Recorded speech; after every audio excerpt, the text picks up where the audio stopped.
Mobning er et problem, fordi du ikke kender en anden virkelighed, og derfor ender med ubevidst at lade dig mobbe i lang tid, før du indser dit behov for hjælp.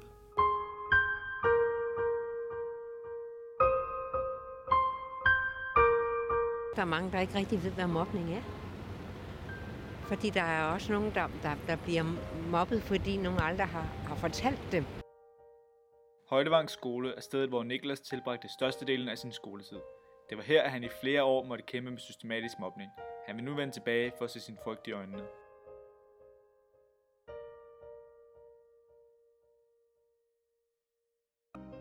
Altså, når du oplever folk, som lige får næsen på dig, hvor højt og opmærksom du er, så mister du selvfølgelig selvtillid. Dit selvværd får et ordentligt knæk. Du er svært ved at se, hvilken plads du har her i verden, om du virkelig er noget værd.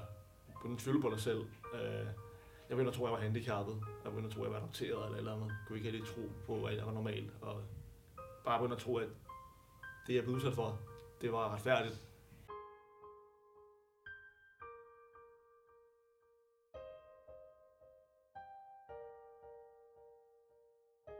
Jeg gik rundt og tænkte, at alle var heldige, som jeg havde det. At alle måtte låne op hver dag og tænkte, de gad ikke i skole. Ikke på grund af, at skolen var noget skidt sted at være, men fordi man vidste, at det, man blev udsat for, var noget, man ikke kunne lide.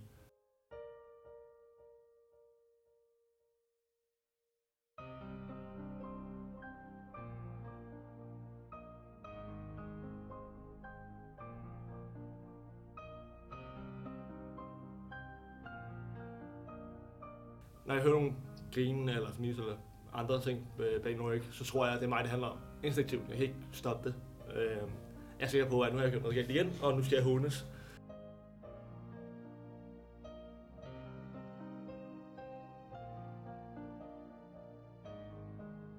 Det var primært det, jeg blev holdt udenfor. Jeg var sådan det her klasse sorte får, at folk ville ikke have noget med mig at gøre overhovedet. Jeg skulle bare trædes på. Hvis de stod i vejen, så skubbede man mig væk. Man brugte den plads, som man havde lyst til at bare handle mig som skidt. Altså.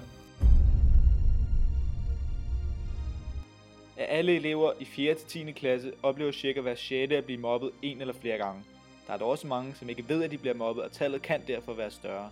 Det skete, da jeg skiftede skole tilbage i 1. klasse. Halvårs i 1. klasse. Startede jeg måske i 2. klasse, og sluttede, da jeg efter skole omkring efterårsferien i 6. klasse.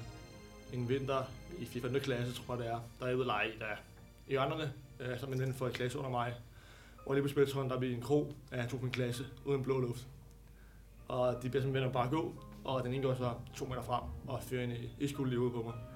Jeg kan ikke huske smerten i situationen, jeg kan bare huske, at psykisk gjorde det ondt. Jeg kan ikke forstå, hvorfor at min klasse ville ønske at gøre mig ondt. Jeg følte ikke, jeg havde gjort mig noget.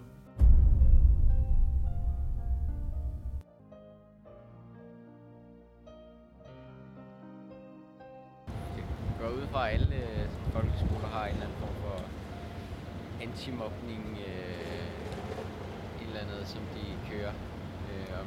Om det så virker, det ved jeg faktisk ikke rigtigt. Nogle steder gør det, tror jeg, andre gør det ikke. Skolen prøvede lidt at hjælpe, men det er nemt for mobber at skjule, hvad det er, de gør. Så lærerne kan aldrig rigtig tilbyde om hjælp. Da jeg startede på skolen der kunne jeg godt forklare, at jeg brugte for hjælp, men der går måske 4 år, før jeg begyndte med at bruge en psykolog og finde ud af, at jeg havde ikke brug for meget mere hjælp, end jeg var klar over. Jeg prøver sådan helst at undgå at tænke på minderne, men jeg kan godt mærke, at jeg får nogle flashbacks, og ligesom kan huske følelsen af, hvordan det var her. Jeg føler mig sådan lidt lille igen, lidt sådan usikker og mangel på selvtillid. Ikke rigtig tør være den, jeg er i dag. På dage efter sker der noget lignende. 2 drenge igen opsøger mig. Den ene er den samme som før, og den anden er så en anden person. Hvor den ene begynder at slå og sparke mig lidt pludselig. 2 gange. Det gør han så 2 gange på 3 dage.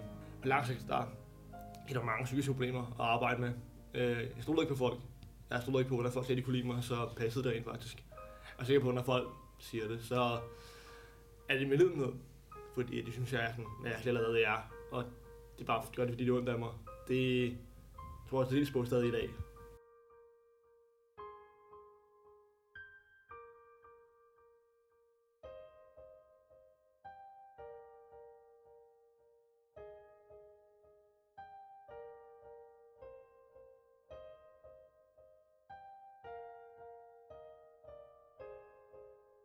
Mobning er et problem, fordi du ikke kender en anden virkelighed, og derfor ender med ubevidst at lade dig mobbe i lang tid, før du indser dit behov for hjælp.